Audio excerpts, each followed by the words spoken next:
Depuis de nombreuses années, les actes sont empilés au gré de l'évolution des technologies.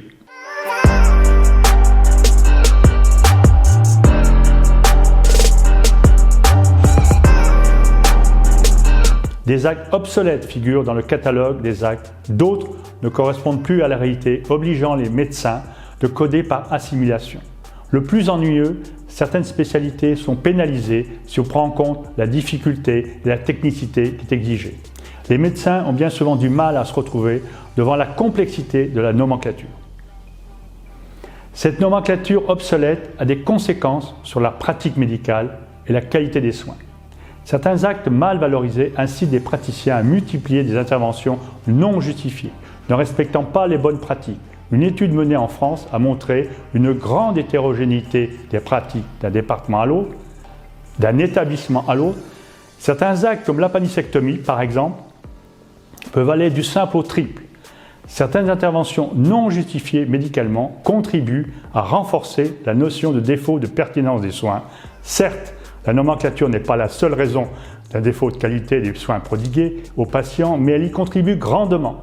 Par ailleurs, il faut avoir l'honnêteté de le reconnaître, l'absence de révision de la nomenclature renforce le maintien de rente économique. Une autre incidence est de ralentir la diffusion du progrès médical par le maintien de pratiques que ce progrès a rendues obsolètes.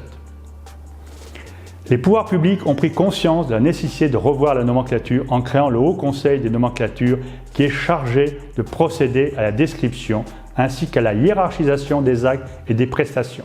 Il a pour mission d'étudier les actes et les prestations qui lui sont soumis par l'Union nationale des caisses d'assurance maladie en vue de les décrire et de les hiérarchiser. Le travail est considérable pour remettre à plat toute la nomenclature. Il est nécessaire de se pencher sur la méthodologie qui est essentielle pour réussir la transformation de la nomenclature.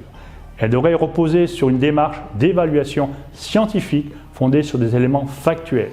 De mon point de vue, elle devrait comprendre un certain nombre de critères, comme par exemple la complexité du geste, l'exigence en matière de plateau technique, les compétences nécessaires et la complexité des suites opératoires pour traiter les complications éventuelles, les actes ou les interventions retenues doivent être validés par une démonstration de leur efficacité et de leur sécurité. On pourrait distinguer les actes dont l'efficacité a été démontrée, les actes dont le bénéfice net est incertain et les actes dont l'efficacité n'est pas démontrée. Cette approche est très différente de ce qui a été appliqué au cours des dernières années. La réussite de la modernisation de la nomenclature passera par une approche objective en ne cédant pas aux pressions, qu'elles soient syndicalistes ou corporatistes. Ceci dit au passage, n'est rien contre les syndicats, bien au contraire. Cette refonte de la nomenclature devrait également s'intéresser aux innovations technologiques afin de pouvoir les inscrire le plus rapidement possible, ce qui éviterait aux praticiens de coder par assimilation. Ces actes innovants pourraient être suivis grâce aux bases de données médico-administratives et ainsi se faire une idée de la pratique en France. Cette révision pourrait avoir plusieurs effets sur la pratique en France. Le premier effet que je vois concerne les praticiens eux-mêmes, qui s'y trouveront plus facilement dans la nouvelle nomenclature, étant en accord avec leur pratique. C'est également une volonté d'équité. La révision devrait contribuer à la revalorisation des actes de certaines disciplines, mais aussi revisiter à la baisse dans une logique gagnant-gagnant et non simplement comptable.